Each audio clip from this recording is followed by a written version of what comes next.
زندگی کے سفر میں اگر کبھی آپ کو کہیں یہ محسوس ہونے لگے کہ آپ تنہا ہیں تو رسول اللہ صلی اللہ علیہ وسلم کی اس حدیث کو یاد کر لیجئے۔ رسول اللہ نے فرمایا، اللہ عز و جل فرماتا ہے، میرے بارے میں میرا بندہ جو گمان کرتا ہے میں اس کو پورا کرنے کے لیے اس کے پاس ہوتا ہوں۔ جب وہ مجھے یاد کرتا ہے تو میں اس کے ساتھ ہوتا ہوں۔ اگر وہ مجھے اپنے دل میں یاد کرتا ہے تو میں اسے دل میں یاد کرتا ہوں۔ اگر وہ مجھے بڑی مجلس میں یاد کرتا ہے تو میں ان کی مجلس سے اچھی مجلس یعنی فرشتوں کی محفل میں اسے یاد کرتا ہوں۔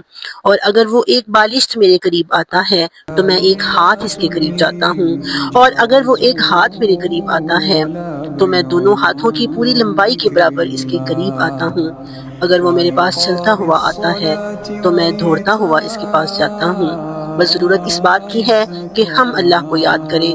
قرآن میں بھی اللہ نے فرمایا ہے، تم مجھے یاد کرو میں تمہیں یاد کروں گا۔